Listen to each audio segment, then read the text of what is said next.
سب سے زیادہ تو ناک بند ہوتا ہے، یعنی ناک کے اندر سوجن ہو جاتی ہے، سانس لینے کا مسئلہ کھڑا ہو جاتا ہے، ناک سے پانی آتا رہتا ہے یعنی نزلہ زکام رہتا ہے، چہرے کے ارد گرد آنکھوں کے ارد گرد درد ہوتا رہتا ہے، دانتوں میں درد ہو سکتا ہے، ناک میں بولنے کی بیماری ہو سکتی ہے، سنورنگ ہو سکتی ہے، یعنی ایک ایسی بیماری ہے کہ بندہ ہر ٹائم پریشان ہوتا ہے، بے چین ہوتا ہے، اریٹیٹ ہوتا رہتا ہے، استھما ہو سکتا ہے، اس کے علاوہ کینسر فیملی ہسٹری میں ہو سکتا ہے، ٹھیک ہے، اس کے علاوہ کوئی اور گروتھ ہو سکتی ہے، اس کے علاوہ وٹامن ڈی کی کمی کا مسئلہ ہو سکتا ہے۔ اب اس میں کیا ہوتا ہے تو زیادہ تر تو لوگ ڈائگنوزس کے ساتھ آتے ہیں، رپورٹیں اٹھائی ہوتی ہیں، جی مجھے نیزل پولپ کا مسئلہ ہے۔ بسم اللہ الرحمن الرحیم،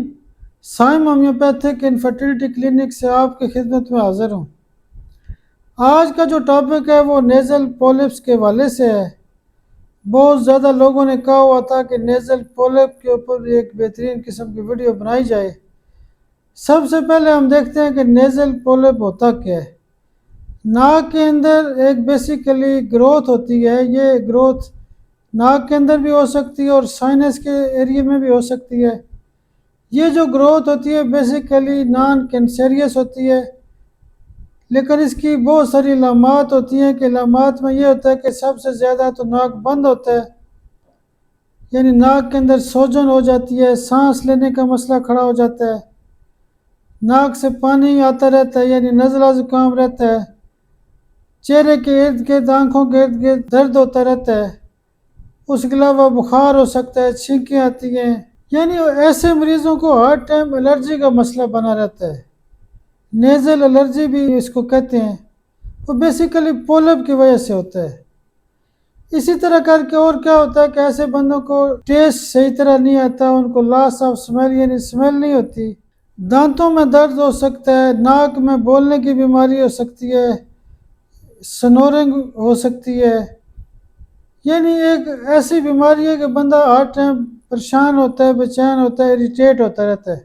اس کو ہر وقت نزلہ زکام کا مسئلہ ہوتا ہی رہتا ہے۔ جن لوگوں کو نیزل پولپ کا مسئلہ ہوتا ہے اس کی بڑی بڑی جو وجوہات ہوتی ہیں، اس میں بیکٹیریل انفیکشن ہو سکتا ہے، وائرل ہو سکتا ہے، انفلامیشن ہو سکتی ہے، ٹی بی کی وجہ سے ہو سکتا ہے، استھما ہو سکتا ہے، اس کے علاوہ کینسر فیملی ہسٹری میں ہو سکتا ہے، ٹھیک ہے، اس کے علاوہ کوئی اور گروتھ ہو سکتی ہے، اس کے علاوہ وٹامن ڈی کی کمی کا مسئلہ ہو سکتا ہے، پولوشن کا مسئلہ ہوتا ہے، انوائرمنٹ کا مسئلہ ہو سکتا ہے۔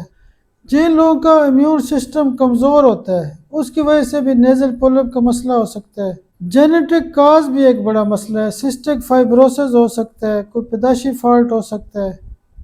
نسل در نسل لوگوں کو نیزل پولپ کا مسئلہ ہوتا رہتا ہے، کسی انجری کی وجہ سے بھی ہو سکتا ہے۔ نیزل پولپ کی ایک اور بڑی وجہ یہ بھی ہو سکتی ہے کہ عام طور پہ جن لوگوں کو ہارمونز کا مسئلہ ہوتا ہے ان کو بھی نیزل پولپ کا مسئلہ ہو سکتا ہے۔ اب اس میں کیا ہوتا ہے تو زیادہ تر تو لوگ ڈائگنوزس کے ساتھ آتے ہیں، رپورٹیں اٹھائی ہوتی ہیں، جی مجھے نیزل پولپ کا مسئلہ ہے۔ نیزل پولپ کے حوالے سے ہمارے کلینک پہ جو دوائیاں صبح دوپہر شام استعمال کی جاتی ہیں اس میں کلکیریا کا روزانہ 200 صبح استعمال کریں، سلیشیا 200 روزانہ دن کو استعمال کریں، اور ٹیوکریم 200 پاور میں روزانہ رات کو استعمال کریں۔ اس کے علاوہ اگر کوئی مشکل کیس ہے تو آپ اس میں کلکیریا فلور 6x یا 6c صبح دوپہر شام بھی استعمال کر سکتے ہیں۔ پھر بھی آپ سمجھتے ہیں کہ کوئی 10% کیسز پھنس جاتے ہیں تو اس میں آپ نیزل پولپ کو ٹھیک کرنے کے لیے 3 پڑیاں بھی استعمال کر سکتے ہیں۔ پہلے دن ٹیوبر سی ایم کی ایک خوراک دیں، دوسرے دن میڈورینم سی ایم کی ایک خوراک دیں، تیسرے دن نیزل پولپ ہائی ڈوز میں دیں، یعنی 1 ایم تو لازمی دیں، اگر آپ کے پاس ہائی ڈوز ہے تو وہ آپ ایک پڑیا استعمال کر سکتے ہیں۔